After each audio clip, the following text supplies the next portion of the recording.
Welcome back to How to Craft Fair. This is episode 42 in the Craft Fair booth review series where I take a look at a real craft fair booth submitted by one of my channel subscribers, and I'll point out things that the vendor is doing well and should continue to do, and then also identify some areas where there's room for improvement. During the review, keep your craft fair booth in mind so that you can apply these tips in order to take your booth to the next level. Let's go ahead and get started. Alright, and so for today's booth review, we're going to be taking a look at Jessie's booth, and the business name is Winter Moon Gifts.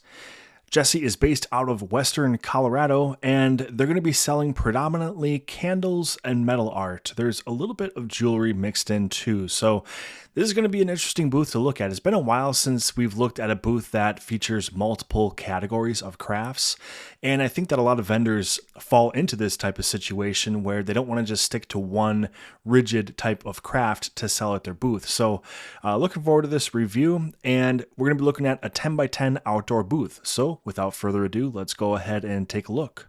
All right, here is the first angle of the booth. We have several shots to look at during this review. I think 8 pictures in total with various angles and things like that. So we're going to get a nice look at the booth. The first thing that we're going to talk about, though, is displays. Now, for displays, we have 2 very large grid walls on each side of the canopy. I absolutely love the fact that you have covered the grid walls in a white sheet or fabric. Tons of reason as to why this is great. For one, it provides a nice solid color backdrop for the products to shine. Second, I feel like this is a better alternative to a standard canopy sidewall because you get the benefit of the solid backdrop while also enabling a breeze to pass underneath, keeping the interior of the canopy cool. You've done a pretty good job here of securing the grid walls using hooks and zip ties, not just on the top to hang the grid wall, but also on the front side to help stabilize it during windy periods. So we can see those here, over here on the top corner, and then also down here on the bottom. Then, of course, my favorite part of the fabric over the grid wall is the elimination of distractions visually behind those products. It's very important as a vendor to do all that you can to keep visitors' focus on your booth when they're in it, and this does a great job of making that happen. So yeah, there's a lot to like about the execution of those grid walls. Nice job. Next, let's go ahead and take a look at the wooden shelves you have on each side of the table. Visually, I like the sense of balance this brings to the booth. Each side has a grid wall, each side has a shelf, and in the center is the table. So I just love the look of a balanced booth. What I might consider doing, though, is to bring one shelf to a front corner of the booth and then slide one of the grid walls back so that the shelf and the grid wall is side by side. So if we did this on this right side of the booth right here, we'd be talking about taking this grid wall and pushing it a little bit towards the back of the booth and then bringing this up front. The reason why I mention this is that currently both shelves are somewhat deep inside the booth. It might be tough for people to see or understand what else besides metal art is being sold at the booth unless they're actually entering it. So if one side of the booth is the grid wall, then the shelf, and then the other side of the booth is the shelf, then the grid wall, this might help to attract a wider audience by featuring all the different types of products at the booth towards the front entrance, closest to where the shoppers will be walking by in the aisle. So in taking a closer look at the shelves, they're a nice height and offer some solid vertical display space. When I first looked at the booth from afar, I was initially concerned about the lack of depth with these shelves, which could potentially create a tipping hazard if a stiff enough breeze came through the booth. However, upon closer inspection, these shelves actually do have some solid depth to them, which increases their stability. I suppose the boxes for the candles on the shelves are fine, but it might be a little nicer to keep all the boxed candles under the table for transactions only and keep the shelves for display only. Maybe have a little riser on each level or a tiered or stacked look. Viewers, this is one of the things that I want to get some feedback on, so let me know your thoughts on this suggestion in the comments. How do you feel about the boxes on the shelf? Does it not matter to you at all?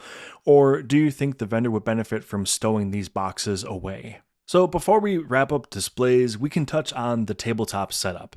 The F-bombs look great against the black display. The contrast is awesome and it really makes the design pop. The display itself is designed well. It's very functional and offers some nice height on the table.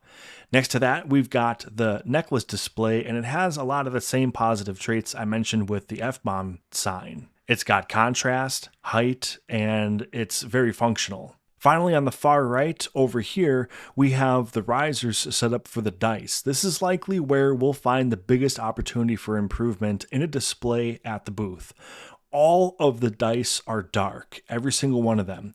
So when they're displayed against a black riser or black shelf like this, there's little to no contrast and it completely washes out the detail of the items. If you're going to keep your tall shelves a natural wood, then I would recommend doing the same with your table risers, because the contrast there would greatly benefit how you showcase those dice in a way that does them justice. So again, just circling back, we want dark colored items against light displays and light colored items against dark displays.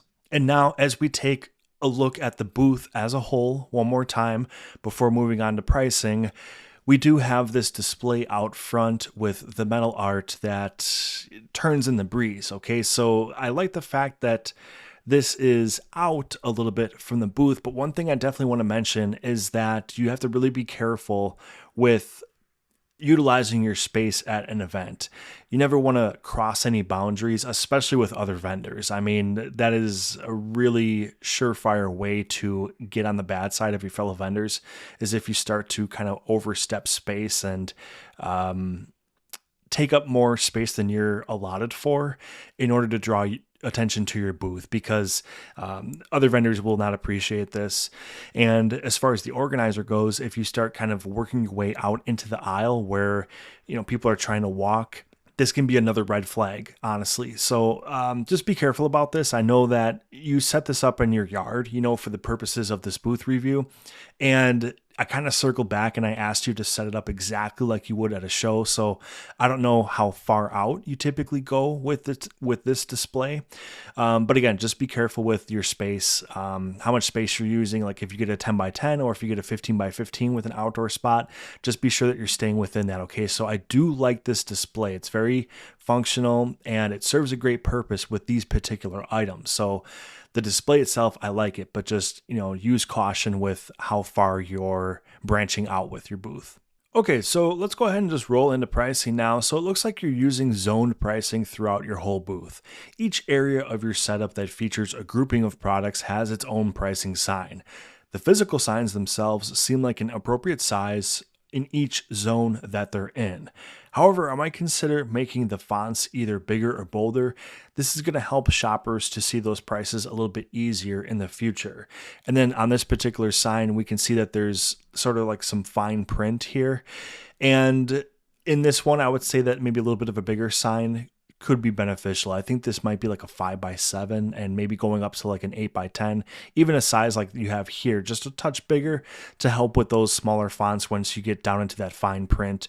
That'll be beneficial for all the visitors of your booth. Up here on top of this shelf, we see another zone pricing sign. So there's basically a summary of the different items and then a price for each of those items. The metal art, it seems to take a more individual approach, so it's a little bit tough to see in the pictures here, but we can see stickers placed on individual items. Okay, so the metal art is more varied. There's a lot of different sizes, there's a lot of different shapes. Some of the patterns are like a little bit more basic, and then some of them are definitely more intricate where there's probably a lot more time invested, so I think with these types of items, going with the individual approach is smart, just because there's such a wide variety of craftsmanship that it probably requires to craft these individual items. So I do like the individual treatment on these items. Maybe a little bit of a nicer sticker or a tag could be an upgrade in the future. So If you wanted to, you could have branded pricing tags. So something that features like your fonts, your logo, your color scheme, something like that. And you could have the pricing tag maybe with a twine or some kind of yarn and hanging from each of the items instead of just a plain white sticker. So that's just one way that you could sort of upgrade things in the future. A lot of vendors will actually pair a business card with their pricing tags. And this can be kind of like a nice 2-for-1 thing where you have like a little bit of a marketing element mixed in with your price tag, because if a visitor purchases something, then they can just take the tag off and then throw it in the bag. Maybe keep the tag for your record keeping purposes, trying to track inventory and what you should be making and things like that. And then also dropping the business card into the bag when the shopper makes the purchase. So a lot of vendors will kind of do that 2-for-1 thing with the pricing tag and with the marketing business card. Okay, so now let's go ahead and roll into signage. So the first bit of signage that shoppers will see at your booth is the A-frame sign that you have out front. Right now, you basically just have a placeholder phrase written on it. And when it comes time for the show, I would highly recommend that you let shoppers know that the booth features metal art, candles, and more, just to help them understand that there's a bit of variety of products available here. So we talked about making a switch with one of the sides of the booth, maybe flip-flopping the grid wall and the shelf on one side of the booth so that a different variety of products get featured towards the front. So, no matter what angle people are approaching your booth from, they get kind of a broad scope of everything that's going to be available at the booth. Another way that you can do that is with your signage. So if you use your signage to say, not just metal art, but also candles or the dice or the different types of items that you have, that might kind of bring in a little bit of a wider demographic of people into your booth. Now, one of the really nice signs at the booth is right here in the middle of the metal art, and it says, "Ask about our personalized monograms and custom designs. Your vision, my craft." I really like the look of this, the placement of it. It makes great sense, surrounded by all the other metal art. And whenever a vendor offers custom products, I like to see a sign that sort of summarizes it fairly quickly. You don't want to throw out every single detail of the customization process on your signage. So you want to kind of keep it simple and sort of tease it and let people know that, hey, if you have something specific in mind, I can work with you on it. And then at that point, a conversation can ensue. So again, circling back to this sign in particular, it's really nice. It looks great, by the way. I like the rustic look of it, and it's legible, easy to read. And I think it does a good job of sort of hinting at that customization without going super overboard in detail. And then one sign I would definitely consider adding to your booth is some sort of accepted payment method sign. And obviously you have like a nice little area here carved out for a transaction station or a cash out station. And it would make sense to put a sign here. So just let people know all the different payment methods that you accept at your booth, whether it's cash, whether it's card or Square, or any kind of card readers like that. It's always nice to let people know what those options are. And then to pair along with that, a lot of vendors will just put that refund or return policy out there. Whether you accept refunds or whether you don't, it's nice just to put it out there to let people know, and also to eliminate any kind of future headaches that might occur down the road. So a lot of times these two signs will go hand in hand, and of course they're usually placed at the transaction station. And then another piece of sign that I think you should consider having at the booth is some sort of creator story sign, and to let all the visitors at the booth know sort of like your background, where you got started or what inspired you to make these certain products.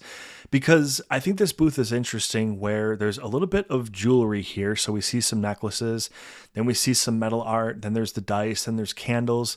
There's like a little bit of variety going on that doesn't necessarily typically mesh together. So if I came into this booth, I would kind of want to know like what the story is, like how you got inspired to make these really wide variety of crafts. I think that might help visitors sort of connect with you as the artist. And again, that's part of the appeal of coming to a craft fair is you get to meet the makers and sort of dive deep into whatever that creation story might be. All right, now let's go ahead and roll into marketing. So it might be nice to See a front canopy banner for this particular business. Again, whenever you have a booth with mixed arts or mixed mediums, you want to help the shopper understand what's all being offered. Keep in mind, the business name itself, in this particular case, doesn't lend a hand as to what kind of products are being showcased at the booth, which is totally fine. By no means is it a requirement for vendors to always have their business named after their products, especially when a vendor wants to make different kinds of products. But when a business name doesn't reinforce what the products are, then it's always helpful to spell that out for visitors. So use that A-frame sign out front and invest in some sort of banner that goes across the top outward facing strip of your canopy. So this section right here, to let shoppers know what kind of creations are available at your booth. On the table here, underneath the F-bombs, are your business cards. The design of them looks awesome, and I love that you've done a great job of incorporating your branding into the cards. The colors, the fonts, they look great on the business cards. So one side note here is that I'd recommend having the business cards in more than one spot at the booth, just in case a shopper is blocking this particular set of cards. Another set could be available for a shopper to grab one. And really, so far in this booth review, just to kind of take a little bit of a step back for a second, we've talked a lot about some upgrades so far, but really none of them are like this insurmountable type of thing. We're talking about a lot of just really little adjustments that I think is going to go a long way. So keep that in mind during these booth reviews when you start to hear a lot of suggestions, and they might, kind of pile up as these booth reviews go on.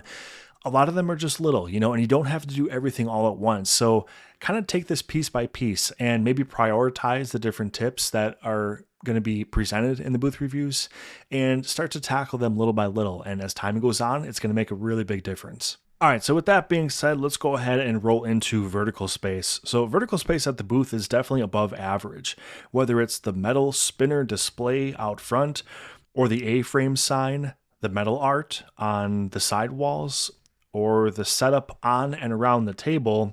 Everywhere you look, there's a nice use of vertical space. No element of your vertical space seems overdone or underutilized. So basically what I'm saying is it feels balanced. It doesn't feel like you're going too overboard with, having to have everything up at the ceiling or going all the way down to the ground with things. It just feels right. Now, a quick note for all vendors watching this video on vertical space is to keep in mind that you're going to be able to display more inventory at your booth when you properly utilize vertical space.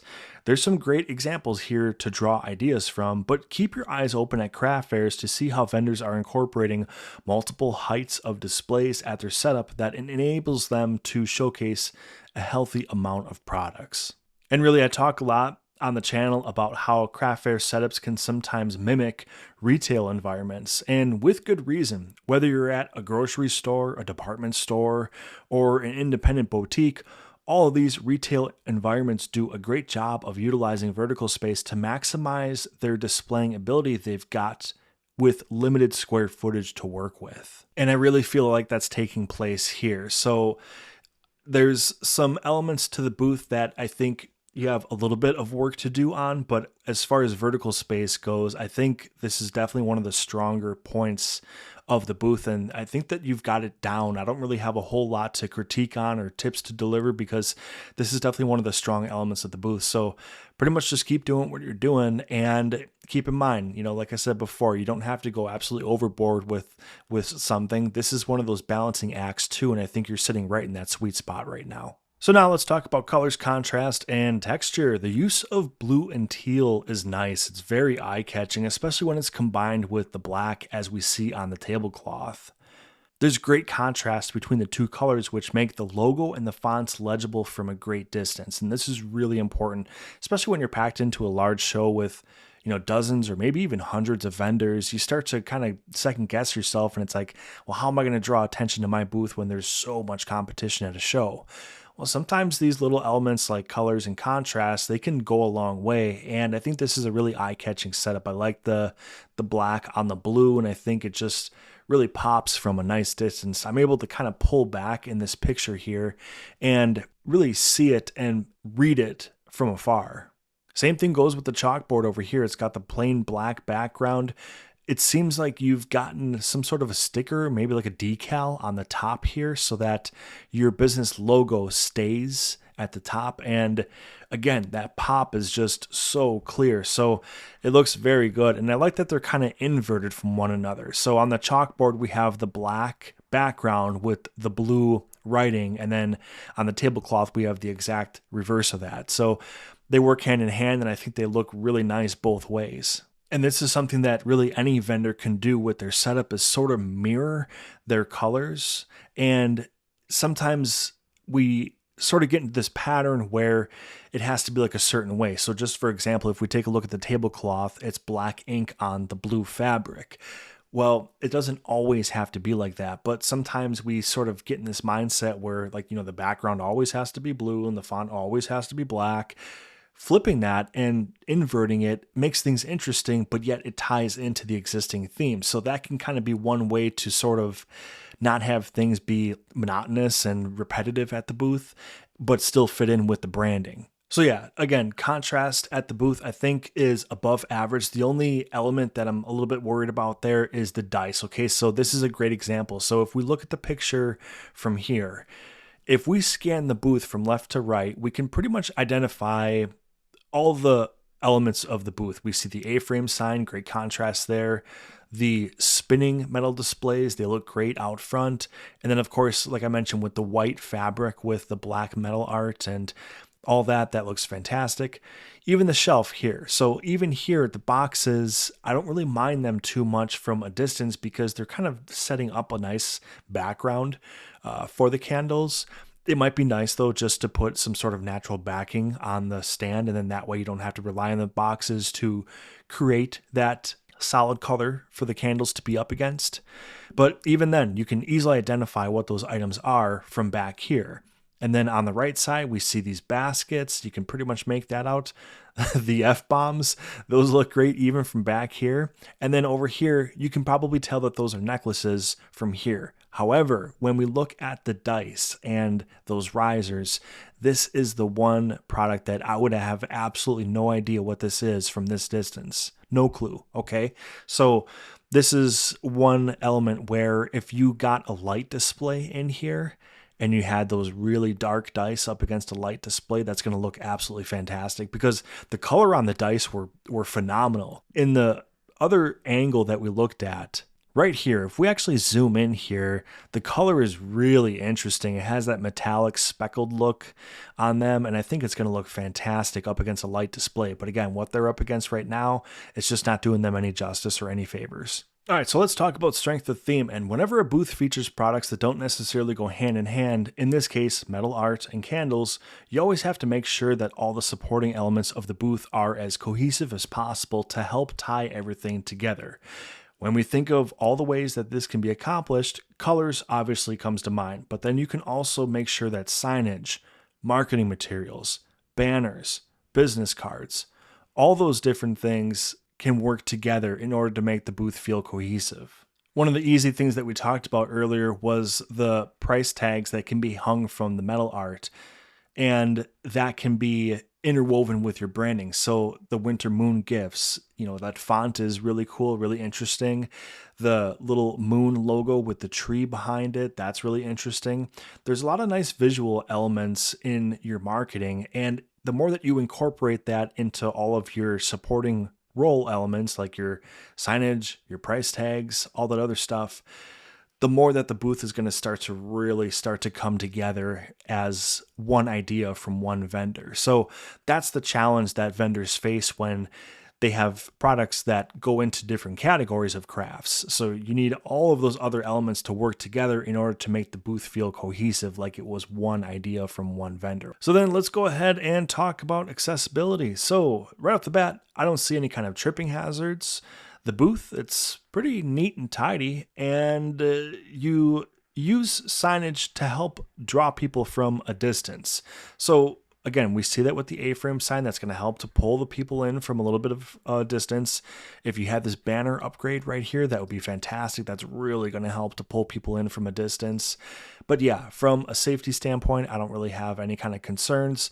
The only little minor thing is just a slight concern with the shelves. They're tall and they have some depth to them, but I do wonder, about the stability on those. I'm sure that the sidewalls and those two back panels help to kind of cut the wind down in the booth. So that's something that you can do to control things within the tent. So yeah, just as long as you're making sure that that's not going to be some kind of a tipping hazard, that's fine. I like to see those proper tent weights, so that looks great. You even have some ratchet straps down there too. So I wonder if you're kind of doubling up on not only the tent weights, but you're also strapping and ratcheting the tent down. That's great. I mean, that's going to be the absolute most secure way to keep the booth stable in high winds. Now, one of the concerns that Jessie had for me was about the sidewall stability with those grid walls. She mentioned that they are easy to transport, but that sometimes they aren't as stable or secure as she'd like. Now, if you want to really be secure and stable, you could always use a ratchet and strap setup with spiral stakes in the ground. If you do this, tighten the ratchet just enough so that it stabilizes the grid walls. But don't crank the strap because that's going to put a tremendous amount of unnecessary stress on your canopy frame. This method is essentially anchoring the grid wall to the ground. Now, you could also utilize weights to the bottom of the grid wall, but to me, this doesn't necessarily guarantee that no swaying will occur in extreme winds unless a significant amount of weight is used. And again, that puts stress on your canopy frame. So I saw that you had the hooks and these clasps here to help stabilize the grid wall, but you might also want to occasionally put in some zip ties. So maybe, one on the very end, definitely at least one in this middle section here. And then I would probably do, one here, and then you've got this down here. Okay. So the more points of contact that you have between the grid wall and those frames, I think it's just going to become more and more stable. But this bottom part right here, this is the only part that's not connected to anything, is this corner. So if you even just put like one ratchet strap right down here to the ground with a spiral stake, that would essentially guarantee that this thing is not going to sway. So that's really all that it would take, is to, spiral just one with a ratchet strap. And then, of course, the same thing on this side with this part that's not connected to anything right now. So, yeah, you can stabilize things a little bit more on the top and sides, but really it's going to come down to this corner that's free and not connected to anything. But yeah, again, circling back to accessibility, the booth, it's tidy. There's not any kind of clutter or anything that would keep people away. So I think that that's good. No tripping hazards, proper tent weights, good flow. You can get a lot of shoppers in here. You might even have a little bit of room to push these elements further back, like, push your table a little bit further back in order to really maximize the amount of people that you can get in here. But as it currently is, definitely no issues at all. So let's go ahead and roll into general use of space. So one of the things I haven't yet talked about during the review is the use of the mirror at your booth. It's a full-length mirror that's leaned up against one of the canopy posts on the right side here. Now, I like the fact that you have a mirror because you have necklaces for sale, but I don't love the location of the mirror at the booth. The necklaces and the mirror need to be much closer together. Make it as easy as possible for someone to view the necklaces and then try one on to see how it looks. So whether it's investing in some sort of mirror that can be displayed above the necklace display, sort of on the tabletop, or finding a way to move the existing mirror closer to the necklaces, it'll help with your sales and increase that conversion rate. So yeah, that's one of the goals I definitely would love to sort of set for you, like a sort of a challenge, I guess, for your booth, is to find a way to get the mirror by the necklaces or the necklaces by the mirror, or some way that these can be really close together, because this is the only item at the booth, the necklaces, that makes sense to require a mirror. Okay, so you got to have those close to each other. And then again, while we're talking about general use of space, I do want to talk about the placement of this display right here with the spinning metal art. Just some concern with how far it's coming out away from the booth. Some organizers might not care, some vendors might not care, but on the flip side, some might. So you just have to sort of be ready for that. And again, whatever the confines of your space of the booth are, you just have to stick to that. And now, finally, let's roll into the eye test. And the eye test is the 1 or 2 seconds that a visitor is walking by. And what are you doing as a vendor to get them to stop to check out your booth? So overall, pretty interesting. It's, again, an interesting booth with items that you might not normally see together. And I think that alone might draw some people in, just as long as everything else is being executed at a high level. So again, we have to get the booth as uniform as possible. I would really, really lean into what you've done with your tablecloth. I think this looks absolutely dynamite. It's a nice focal spot at the booth, and the branding looks tremendous on it. So the more that you can incorporate those specific colors, avoid going to like a shade that's close to that. So, see how the top of the canopy is definitely a different shade of blue than this tablecloth. Try to get everything as matching as possible to this, because this looks fantastic. So the more that you can start to incorporate this at the booth, like we mentioned earlier, seeing that in the business cards, that's great. So now start to roll that into your signage, your pricing signs, the pricing tags that we saw on the metal art, all those little other elements. It's going to really start to tie everything all together. So another potential upgrade that we could make here is these baskets. So the baskets are white and they're kind of tall, and it blocks a good chunk of the item. So to be completely honest with you, I don't really know what is in these bags. I can sort of see it says fragrant finds maybe on the sign, fragrant finds, but I can't quite tell what's going on here with these items. Okay, so that is one area of concern where you have to look really, really close, or you have to be standing nearly on top of the items in order to understand what's going on. So we can take a look at upgrading the vessel that these are contained in, and also the signage. Make the signage a little bit bigger, make those fonts a little bit bigger so that we can see it from a distance, and that's going to help too. So there's a few different things that you can do there to sort of help the visitors out and understand what's being offered on this rack from a greater distance. That's only going to help you. But the stands here, we can see that they're natural wood, and again, there might be a little bit of room for upgrade here. So if you just even painted that black, that could look kind of nice to tie into what's happening on your tabletop. All right, so you have black displays on your tabletop there. You've got the black in the logo and the font. And if you kind of roll that over there, I don't think that would be harmful at all. A lot of the candles here are sort of light colored, or at least basically neutral, where that dark accent on the stand I don't think would hurt there. And I think it would tie into the theme and be more of a positive than a negative at the booth. But yeah, this was a really interesting booth to look at. Jessie, thank you so much for submitting fantastic photos, by the way. Tons of angles to look at, and it was nice to see the booth from all sorts of different viewpoints, and that really helps to put these booth reviews together. So everybody, please check out Jessie's business, Winter Moon Gifts. Give a follow, give a subscribe, all that good stuff. Check the business out. And if you're interested in having your booth reviewed, check out my website, howtocrafter.com. I have a page on there specifically dedicated to booth reviews, and it goes into all the detail on, what you want to do to prepare for a booth review. This was episode 42 in the booth review series. If you enjoyed today's video, please remember to like, subscribe, share, all that good stuff. And thank you for watching. Hope you have a great day.